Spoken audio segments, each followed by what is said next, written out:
Nos últimos anos, uma palavra se tornou bastante comum nas rodas de conversa, seja em casa, nas escolas ou até mesmo nas instituições religiosas. E é cada vez mais comum grupos que defendem uma sociedade totalmente livre dela. Mas será possível viver e se organizar socialmente sem uma ideologia? É hora de descobrir, é hora de saber ciência.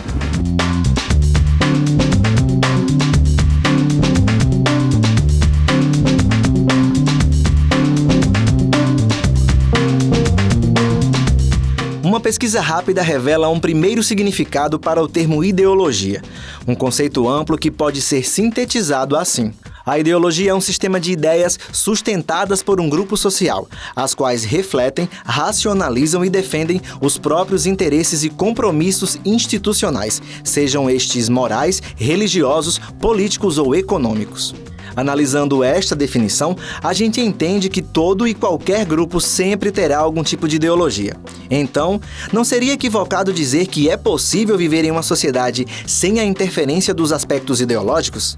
Quem responde é o professor do Departamento de Ciências Sociais da UFRN, Alípio de Souza Filho. Nas ciências humanas, quando nós falamos de ideologia, nós nos referimos a um fenômeno social comum a todas as culturas, a todas as sociedades, em todas as épocas históricas, que é o fenômeno das ideias ou das representações sociais, das representações imaginárias que tendem a inverter a natureza da realidade social.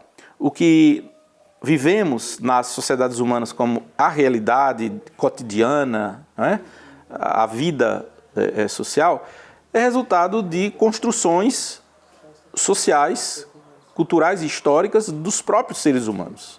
Para o professor, a ideia de uma sociedade não ideológica só existe no discurso próprio das correntes de pensamento que buscam negar a pluralidade social, a diversidade da realidade e os novos padrões sociais que emergem fortemente no nosso país e no mundo, de uma maneira conservadora e com o objetivo de fazer com que aquele aspecto social perdure por ainda mais tempo. Daí que a ideologia vai promover essa adesão, essa aceitação daquilo que se apresenta como sendo o sistema de sociedade, a realidade social, fazendo com que essa realidade possa durar enormemente sem ser colocada em questão.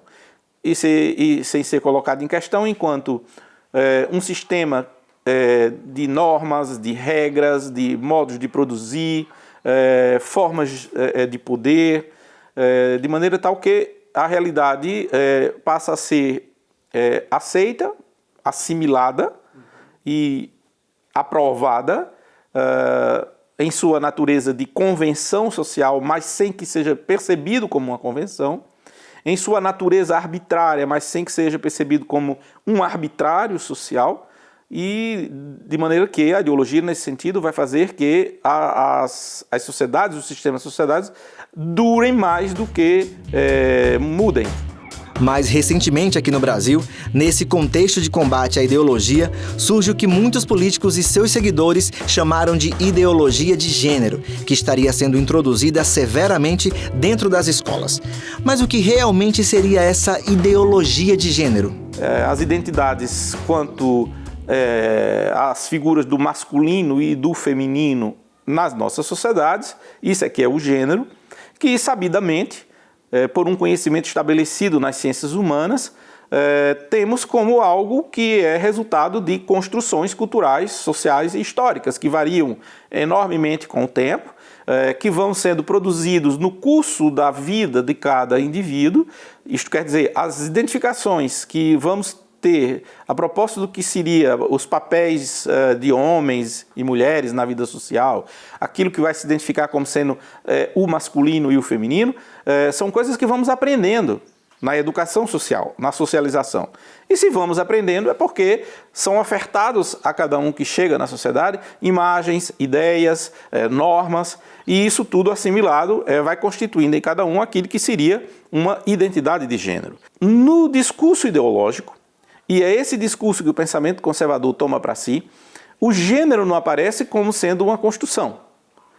O gênero vai aparecer como sendo algo definido na vida embrionária.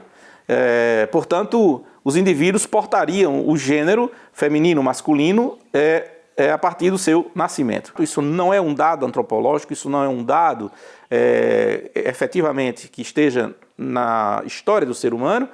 E se no dia a dia a palavra ideologia ganhou as ruas na boca do povo, na internet ela apareceu ainda mais. Nas últimas eleições, o termo foi utilizado com muita frequência em postagens nas redes sociais. E as discussões foram muitas. De um lado, uma vertente política que defendia o fim das chamadas ideologias, e do outro, um grupo que tentava anular esse discurso. O que ocorre no debate público-político, via redes sociais, ou via a conversação cotidiana, é que a palavra ideologia ela é empregada num sentido que torna-se sinônimo de ideias, simplesmente, quaisquer ideias. E é por essa razão, como eu dizia antes, que toda a realidade social, entendida aqui como o que chamamos de sociedade, cultura, sistema de sociedade, sendo uma produção humana, é, portanto, algo que é cultural, social, histórico, contingente, epocal. E na representação ideológica vai aparecer invertidamente como algo natural, divino, eterno, necessário e inevitável. E se nas redes sociais as brigas foram muitas, isso pode ser ainda mais perigoso nos encontros cara a cara. Para o professor, isso resulta num processo perigoso e que pode gerar danos sérios a determinados grupos. Eu diria que a grande maioria não sabe, de fato, do que está falando.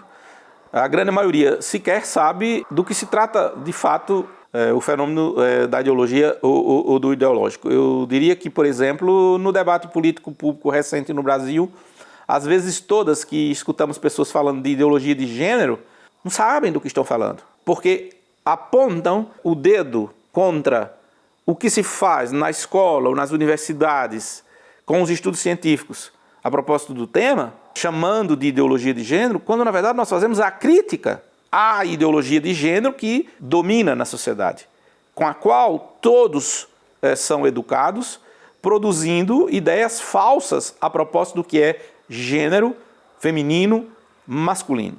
Boa parte da violência que se pratica contra mulheres, LGBTs, na sociedade brasileira e no mundo, é resultado da ideologia de gênero, não dos estudos críticos e científicos sobre gênero.